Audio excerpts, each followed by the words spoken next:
In this video, we're going to go over how to add a customer into the CEJA reporting system. So there's two ways we can add a customer manually, or we can do the upload customers, but we'll start off with the add customer button here. So click that, and then we'll be asked to enter a name, a phone number, a email address, the address information here.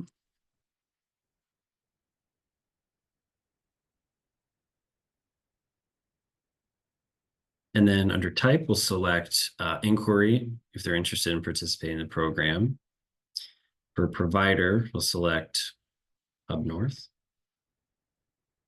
And we can enter a follow-up date if need be, and then we'll click the button to submit. And what will happen is once we get that, a window for the application consent will appear here. So you'll check the box that you've read the consent to the customer and they agree to it. And then you'll click save. And then you'll get the disclaimer status updated window here. So you'll click OK. And then you'll fill out the pre-screening information. And so if you know, when you're following up, the customer does not wish to be contacted, you can check the box here. The first question after that is, do you need any accommodations to complete the pre-screening or applications such as translation services, audiovisual accommodations, or other? If you select yes, you can enter a text field for what those accommodations are. If that is not applicable, you can just select no. And we'll see that some of the information that we entered in the previous window has pulled over here, such as the name, the phone number, and the email. And so then we'll enter a date of birth. And we'll select the appropriate boxes for how did they hear about this program. And then we have a few questions here. Are you interested in working in construction or the building trades? We'll select yes. Are you interested in working in the clean energy field? If we select yes, a sub question will populate here. Which of the following clean energy industries are they interested in learning more about? So a selection can be made here. If the other clean energy career is selected, you can enter text in the text box that appears here. Are you interested in applying for an apprenticeship program? Yes or no? And we have language here for describing the time commitment for Climate Works or Workforce Hub program. Is the customer willing and able to put in the time required by the program? And additionally, we have language here indicating that the customer may have challenges that make it difficult to complete or participate in the training program.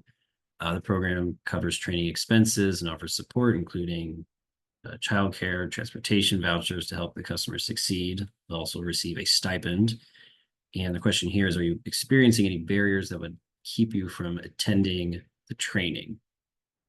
And you can briefly explain that a needs assessment will be conducted after they apply.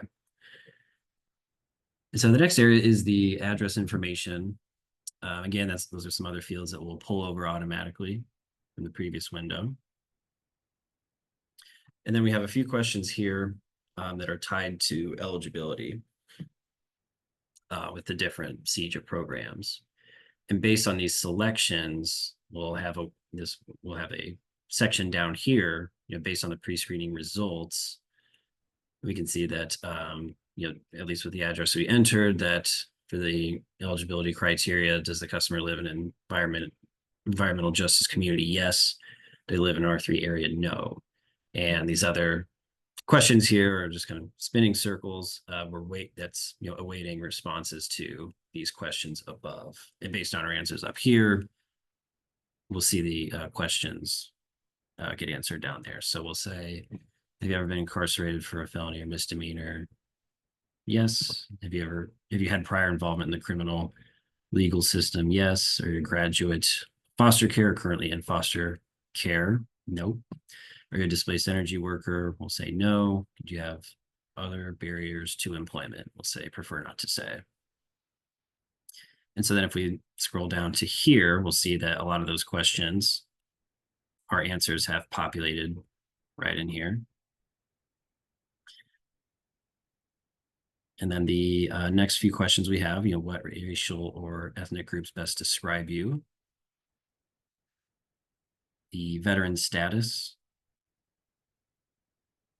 Do you have a high school diploma, GED certificate, or a high school equivalency diploma?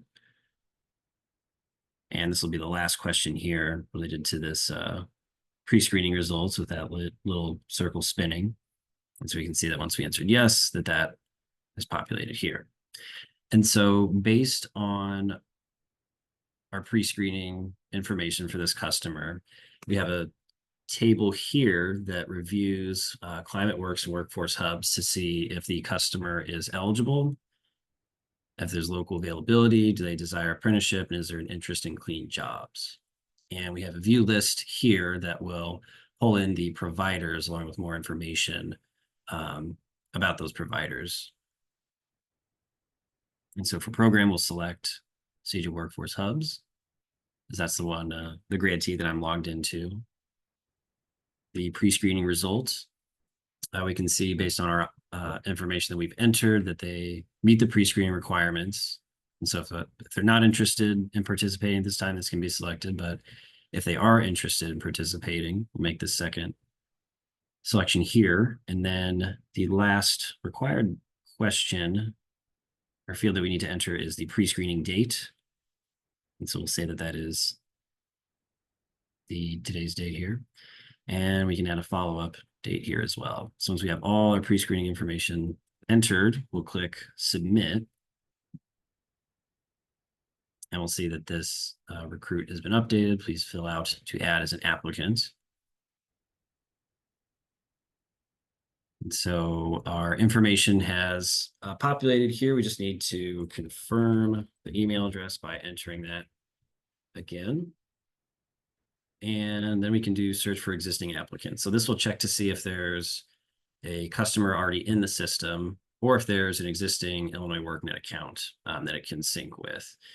In the event that a customer has multiple Illinois WorkNet accounts based on name, date of birth, and or email, there will be the window that we're going to see here in a second would show the usernames of the Illinois WorkNet accounts that are in conflict with what's trying to be entered here. And when that happens, there's a link to submit a help request ticket.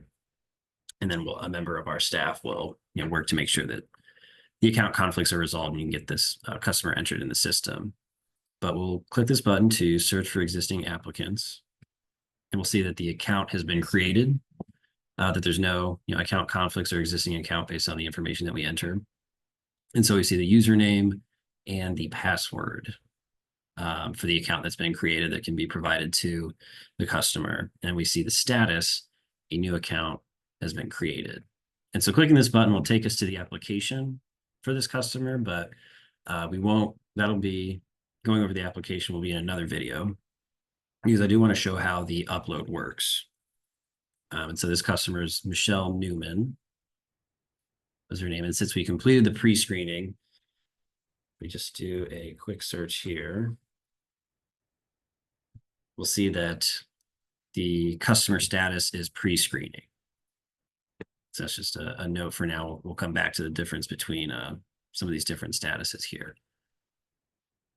Okay, so to upload the customers, what we'll do is click this Upload Customers button. And we have templates here that are in Excel and CSV forms and just instructions on what to enter here. So number one, enter the information in the template spreadsheet. All fields are required except street address 2. All field names and state abbreviations are case sensitive. So in clicking this Excel, we'll get a download. I've, an example customer data. I have updated some of this so that, just for the sake of time, but this is what the template would look like.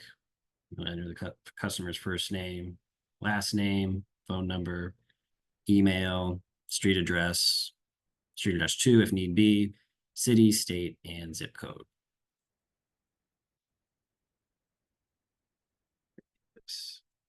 Okay. So that's what the template looks like for Excel. So then step 2, to upload, click choose file, and select the save file from your computer. So we'll go ahead and do that. So you can see that our file has been added here. We'll select program for workforce hubs and provider, hub north, that's the organization we're logged into. And then we'll click upload. And we have a note here, review the listing for correctness, then click submit. If errors are found, correct and re-upload. So we'll see what this looks like when we click the upload button.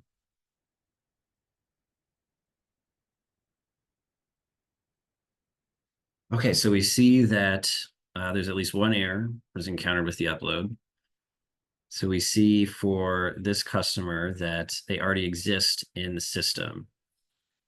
So what we'll need to do is remove this customer from the template file and re-upload this information.